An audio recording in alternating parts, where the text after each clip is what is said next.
ধরা যাক এমন একটা পরিস্থিতির কথা যেখানে কিছু মানুষ একেবারে জন্ম থেকেই একটা অন্ধকার গুহায় বন্দী। একেবারে জন্ম থেকে। ঠিক, তাদের ঘাড় আর পায়ে এমনভাবে শেকল পরানো যে তারা সামনের দেয়ালটা ছাড়া আর কিছুই দেখতে পায় না।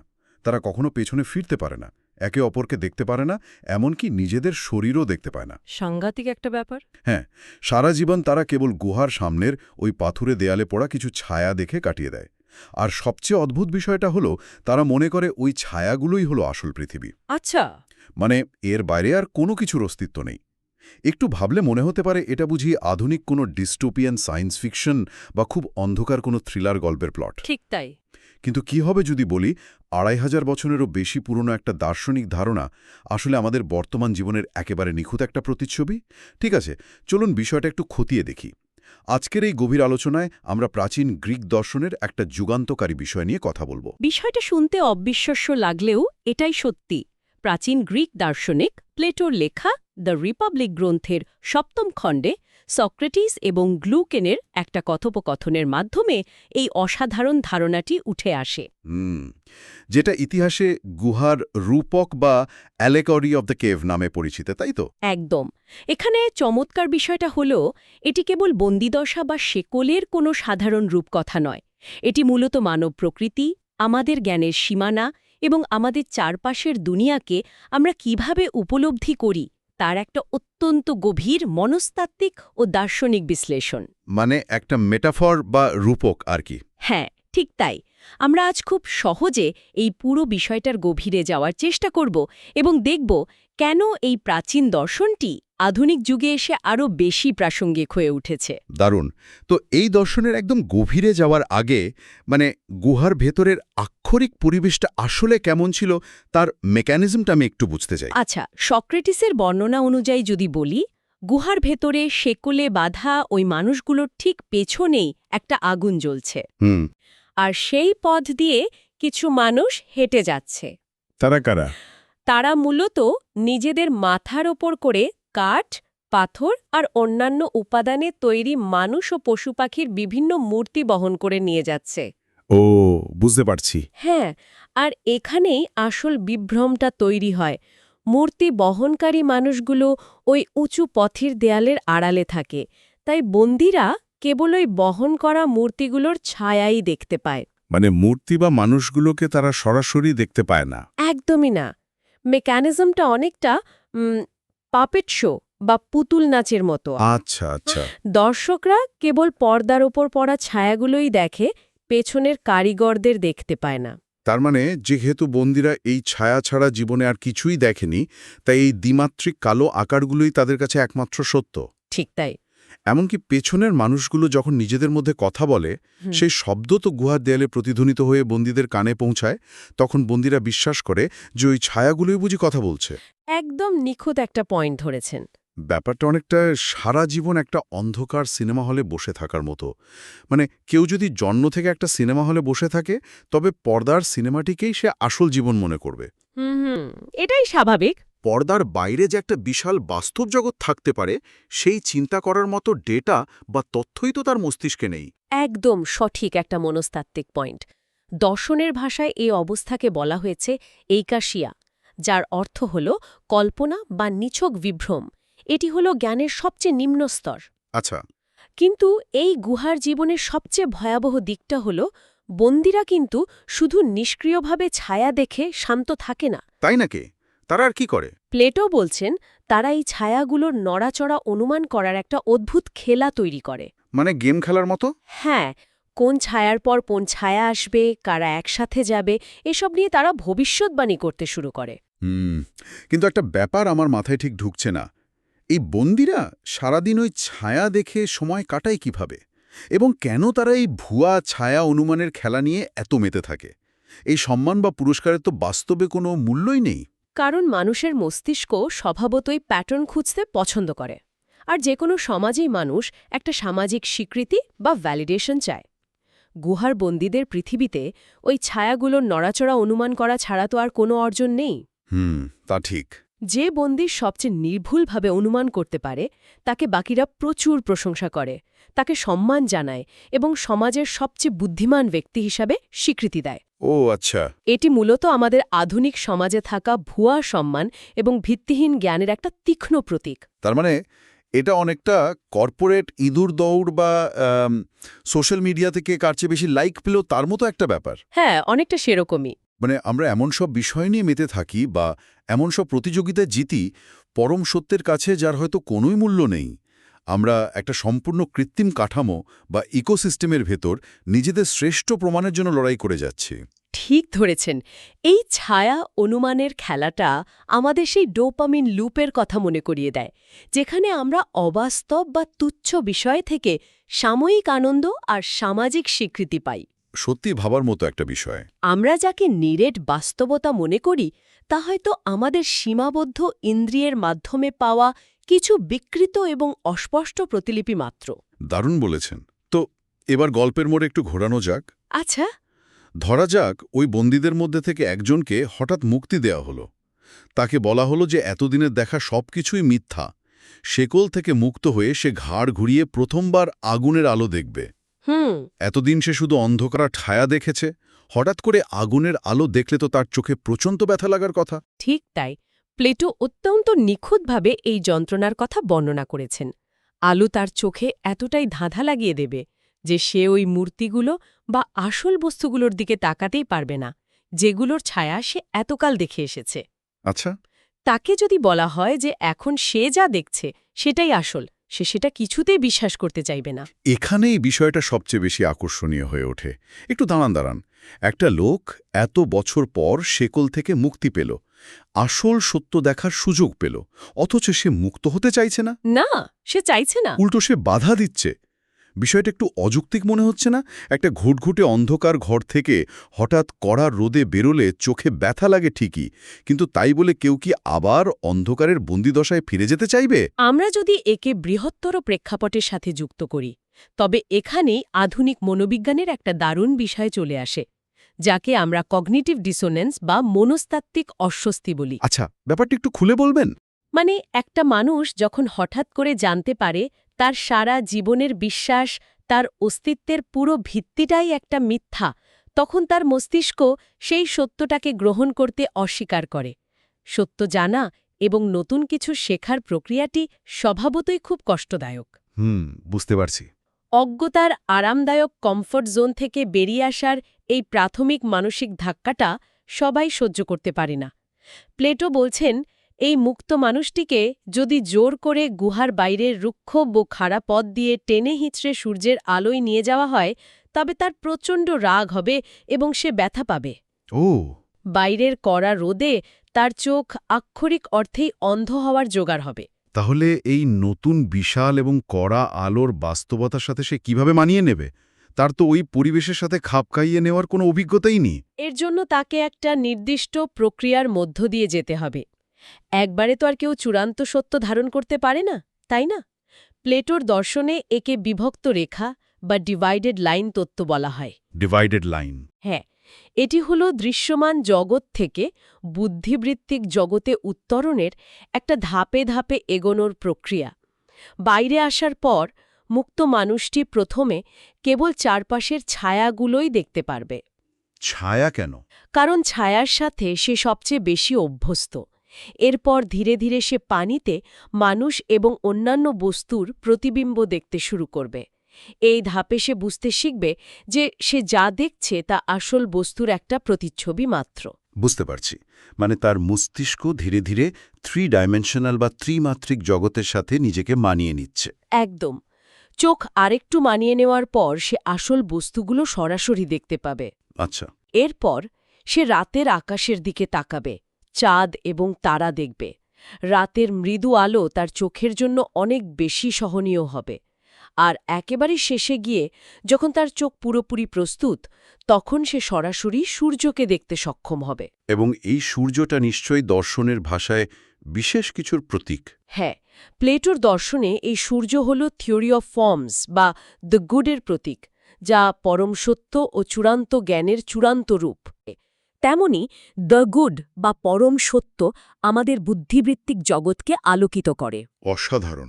এই ধাপে এসে ওই মুক্ত মানুষটি পুরোপুরি উপলব্ধি করতে পারে যে গুহার ভেতরের ওই ছায়া, আগুন, এমনকি বাইরের জগতের সবকিছুই কোনো না কোনোভাবে এই সূর্যের কারণেই দৃশ্যমান। শেষ পর্যন্ত বাস্তবতার পেছনের আসল কারণটি আবিষ্কার করে ফেলে। এটা সত্যি একটা অসাধারণ উপলব্ধি। মানে সত্য এবং আলোর সন্ধান পাওয়ার পর তো মুক্ত মানুষটির সেখানেই সুখে শান্তিতে থাকার কথা। হ্যাঁ, তাই তো মনে হয়। সে বাইরের এই অপূর্ব জগৎ নিয়ে মেতে থাকবে, এটাই তো স্বাভাবিক। কিন্তু গল্পের পরের ধাপে আমরা দেখি এক অদ্ভুত কাণ্ড। সে আবার সেই অন্ধকার গুহায় ফিরে যাচ্ছে। ঠিক। যদি ওই গুহা এতই অন্ধকার আর অজ্ঞতায় ভরা হয়, তবে সেখানে ফিরে যাওয়ার কি দরকার? সে কেন শুধু বাইরের আলো আর মুক্তি উপভোগ করে না? এই জায়গাটিতেই প্লেটোর রাজনৈতিক এবং নৈতিক দর্শনের সবচেয়ে গুরুত্বপূর্ণ দিকটা লুকিয়ে আছে। মুক্ত মানুষটি যখন বাইরের পরম সত্য উপলব্ধি করে, তখন সে তার পুরনো সঙ্গীদের কথা ভেবে গভীর করুণা অনুভব করে। আচ্ছা, মানে তার খারাপ লাগে তাদের জন্য। হ্যাঁ, সে জানে যে তারা এখনও অন্ধকারের মধ্যে ভুয়া ছায়া নিয়ে মেতে আছে, আর ওই ছায়া অনুমানের অর্থহীন খেলাটাকে জীবনের সবচেয়ে বড় অর্জন মনে করছে। তাই কেবল নিজের মুক্তি নিয়ে সন্তুষ্ট না থেকে তাদের সত্য জানাতে এবং মুক্ত করতে সে আবার গুহায় ফিরে আসে। তার মানে সে একটা দায়িত্ববোধ থেকে ফিরে আসে। একদম। প্লেটোর মতে এই মুক্ত মানুষটিই হলেন একজন সত্যিকারের দার্শনিক বা ফিলসফার। কিন্তু গুহায় ফিরে যাওয়ার পর তার অবস্থাটা কি দাঁড়ায়? সূর্যের কড়া আলোতে এতক্ষণ থাকার পর গুহার ঘুটঘুটে অন্ধকারে তার চোখ তো আর কাজ করবে না। ঠিক ধরেছেন, একদমই করবে না। সে যখন আবার গুহায় প্রবেশ করে, তার চোখ অন্ধকারে কিছুই দেখতে পায় না। সে ছায়াগুলো ঠিকমতো চিনতে পারে না। এবং আগে যে ছায়া অনুমানের খেলাতে এসে হয়তো খুব দক্ষ ছিল, এখন সে সেখানে সবচেয়ে অদক্ষ। তার মানে যারা এখনও ছায়ার জগতে বন্দী আছে, তাদের কাছে এই আলোকিত মানুষটাকে আক্ষরিক অর্থেই একটা বোকা বা অযোগ্য মানুষ মনে হবে। ঠিক তাই। তারা তো আর বাইরের সূর্যের আলোর কথা জানে না। তারা শুধু দেখবে যে এই লোকটা আগে ছায়া গুনতে পারত আর এখন পারে না। এবং এই কারণেই গুহার অন্য বন্দীরা তাকে নিয়ে হাসাহাসি শুরু করে। তারা মনে করে যে বাইরের জগৎ তার চোখ নষ্ট করে দিয়েছে। তারা উপসংহারে পৌঁছায় যে বাইরের আলোতে যাওয়াটা মারাত্মক ক্ষতিকর। ওহ, কি অদ্ভুত একটা মাইন্ডসেট! হ্যাঁ, এবং তাদের কারোরই সেখানে যাওয়ার চেষ্টা করা উচিত নয়। অজ্ঞ মানুষ সবসময় নতুন জ্ঞানকে ভয় পায়। কিন্তু লোকটা তো তাদের বোঝানোর চেষ্টা করবে যে আসল পৃথিবীটা বাইরে। তখন কি হবে? সক্রেটিস এরপর একটা ভয়ঙ্কর কিন্তু চরম বাস্তব সত্যের দিকে ইঙ্গিত করেছেন। তিনি বলেছেন, এই মুক্ত মানুষটি যদি অন্য বন্দীদের শেকল খুলে টেনে আলোর দিকে নিয়ে যাওয়ার চেষ্টা করে, তবে বন্দীরা সুযোগ পেলে তাকে হত্যা পর্যন্ত করতে পারে। হত্যা করে ফেলবে?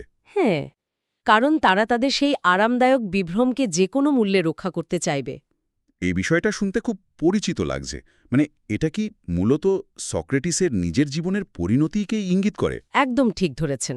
কারণ ইতিহাস থেকে আমরা জানি সক্রেটিসও এথেন্সের মানুষদের প্রচলিত অন্ধবিশ্বাস থেকে বের করে এনে সত্যের পথ দেখাতে চেয়েছিলেন, আর এর প্রতিদান হিসেবে তাকে বিষপানে মৃত্যুদণ্ড দেওয়া হয়েছিল। হ্যাঁ, অনেক ইতিহাসবিদ এবং দার্শনিকই মনে করেন যে প্লেটো মূলত তার শিক্ষক সক্রেটিসের ট্র্যাজিক পরিণতিটাকেই এই রূপকের মাধ্যমে তুলে ধরেছেন।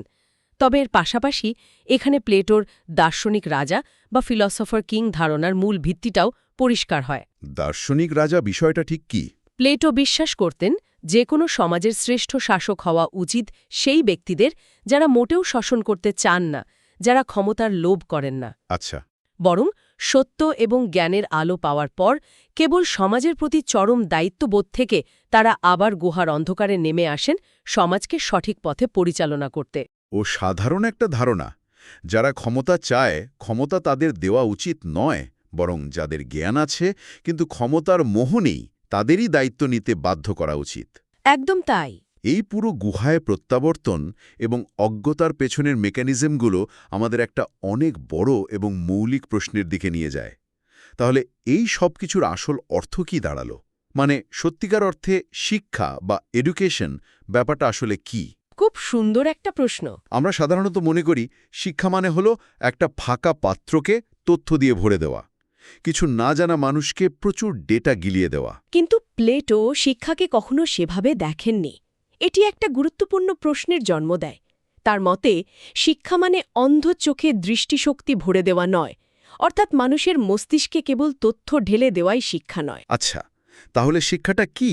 প্লেটোর বিশ্বাস ছিল শেখার ক্ষমতা মানুষের আত্মার ভেতরে জন্মগতভাবেই আগে থেকে থাকে। সমস্যা হলো আমরা কোন দিকে তাকিয়ে আছি সেটা নিয়ে। ঠিক উপমা।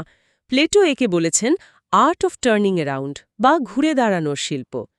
তিনি মনে করেন জন্মগতভাবে আমাদের আত্মার সাথে ইন্দ্রিয়গত সুখ, লালসা এবং বাসনার কিছু সীসার ওজন বা লেডেন ওয়েটস বাধা থাকে।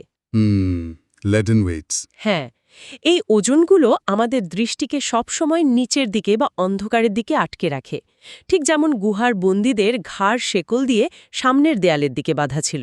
তার মানে প্রকৃত শিক্ষাই হল সেই শেকল বা ওজনগুলো কেটে দিয়ে আত্মাকে আলোর দিকে ঘোরানো, যাতে আত্মা নিজেই তার ভেতরের সহজাত ক্ষমতা ব্যবহার করে সত্যকে দেখতে পারে। মানে শিক্ষা মানে শেখানো নয়, শিক্ষা মানে দৃষ্টিভঙ্গি পাল্টে দেওয়া। ঠিক তাই। আধুনিক যুগেও ক্রিটিক্যাল থিঙ্কিং বা সমালোচনামূলক চিন্তাভাবনার মূল ভিত্তি এটাই, কোনো কিছু অন্ধভাবে বিশ্বাস না করে প্রশ্ন করতে শেখা। যা কিছু আমরা দেখছি বা শুনছি সেটাই হয়তো চূড়ান্ত সত্য নয়, এই সন্দেহ করার ক্ষমতা তৈরি করাই হল শিক্ষার মূল উদ্দেশ্য। আর এই কারণেই আধুনিক যুগেও ক্লাসরুমের শিক্ষকরা এই রূপকটি ব্যবহার করেন। এই আলোচনাটা এতক্ষণ শোনার পর মনে হচ্ছে এটা কেবল ২৫০০ বছর আগের পুরনো কোনো গ্রিক গল্প নয়, বরং এটি আজকের দিনেও আমাদের চারপাশের বাস্তবতার সাথে অবিশ্বাস্যভাবে মিলে যায়। একদম মিলে যায়। আমরা যদি আধুনিক মিডিয়া বা পপ কালচারের দিকে তাকাই, তবে এই গুহার রূপকের প্রভাব সর্বত্র দেখতে পাব। যেমন ধরুন বিখ্যাত হলিউড সিনেমা দ্য ম্যাট্রিক্স। সেখানে মানবজাতি একটা সিমুলেটেড বা কৃত্রিম জগতে ঘুমোচ্ছে আর ভাবছে সেটাই বাস্তব। হ্যাঁ, ম্যাট্রিক্স তো এর দারুণ একটা উদাহরণ। নিও চরিত্রটি যখন সেই ম্যাট্রিক্স নামক গুহা থেকে বের হয়ে আসল পৃথিবীতে আসে, তখন আলোর তীব্রতায় তার চোখে ব্যথা হয়। সিনেমায় একটা দারুণ ডায়লগ আছে যেখানে নিও জিজ্ঞেস করে, আমার চোখ ব্যথা করছে কেন? আর উত্তর আসে, কারণ তুমি এর আগে কখনো তোমার নিজের চোখ ব্যবহার করনি। অসাধারণ। শুধু ম্যাট্রিক্স নয়, দ্য ট্রুম্যান শো কিংবা রে ব্র্যাডবেরির বিখ্যাত উপন্যাস ফারেনহাইট 451-এর মতো অসংখ্য সাহিত্য ও চলচ্চিত্রে এই দর্শনের সরাসরি ছায়া রয়েছে। ঠিক বলেছেন। এমনকি জোসে সারামাগোর উপন্যাস দ্য কেভে তো একটা বিশাল শপিং মল আর আধুনিক দালানকোঠার নিচে আক্ষরিক অর্থেই প্লেটোর গুহা আবিষ্কারের কথা বলা হয়েছে। আর হংকাই স্টার রেলের মতো ভিডিও গেমের জগতেও এর প্রভাব প্রচুর, যেখানে প্লেয়ারদের বাস্তবতার প্রকৃতি নিয়ে প্রশ্ন করতে বাধ্য করা হয়। একটা টিভি সিরিজ আছে লিজিয়ন নামে, সেখানে এই রূপকটিকে আধুনিক যুগের সোশ্যাল মিডিয়ার আসক্তি এবং নার্সিসিজম বা আত্মরুতির সাথে খুব সুন্দরভাবে তুলনা করা হয়েছে। আচ্ছা। তো এখানে আমার মাথায় একটা সাংঘাতিক চিন্তা আসছে।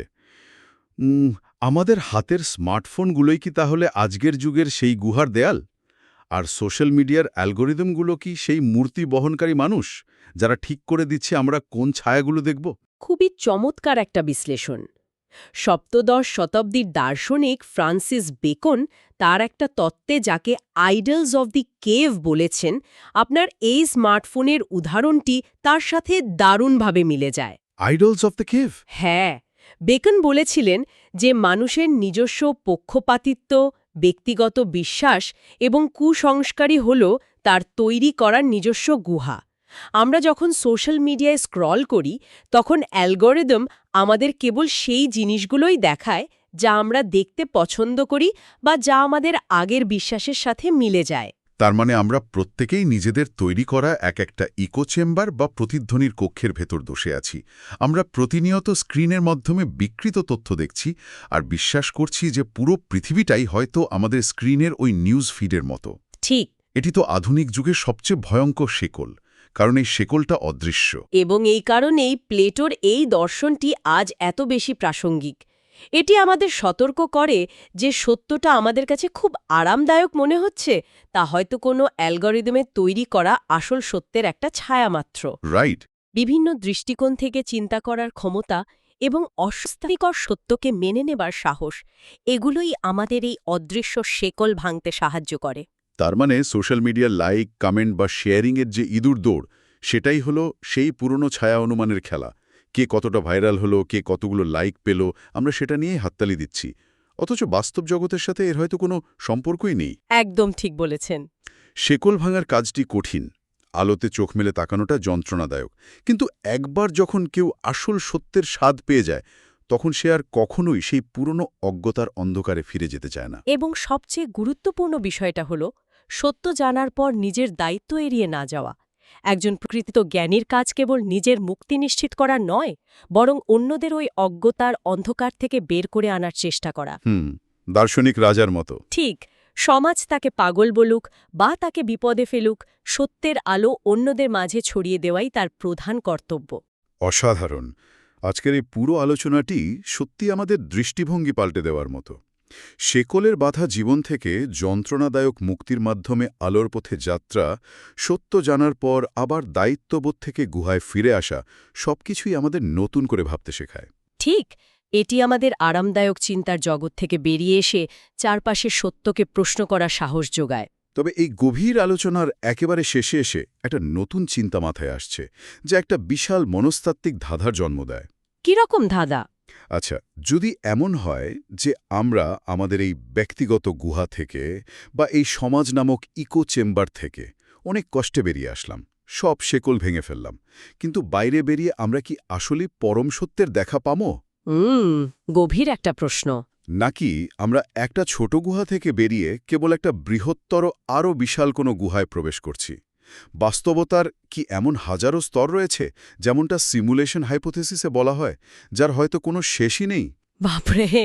হয়তো আমরা ভাবছি আমরা মুক্ত, কিন্তু আসলে আমরা কেবল একটা ছোট সিনেমা হলের ছায়া থেকে বেরিয়ে আরও বিশাল কোনো এক পর্দার সামনে এসে বসেছি। এটি আসলেই একটা গভীর এবং অস্বস্তিকর চিন্তার বিষয়। এই সম্ভাবনাটা আমাদের মনে করিয়ে দেয় যে সত্যের অনুসন্ধান কখনোই শেষ হওয়ার নয়। আমাদের সবসময় প্রস্তুত থাকতে হবে নতুন কোনো বাস্তবতার মুখোমুখি হওয়ার জন্য। একদম তাই। এই প্রশ্নটাই আজ ভাবনার খোরাক হিসেবে থেকে গেল। সত্যের এই অন্তহীন খোঁজে আমাদের আজকের এই যাত্রা এখানেই শেষ হচ্ছে। চারপাশের আরামদায়ক দেয়ালগুলোকে প্রশ্ন করতে ভুলবেন না। ভালো থাকবেন।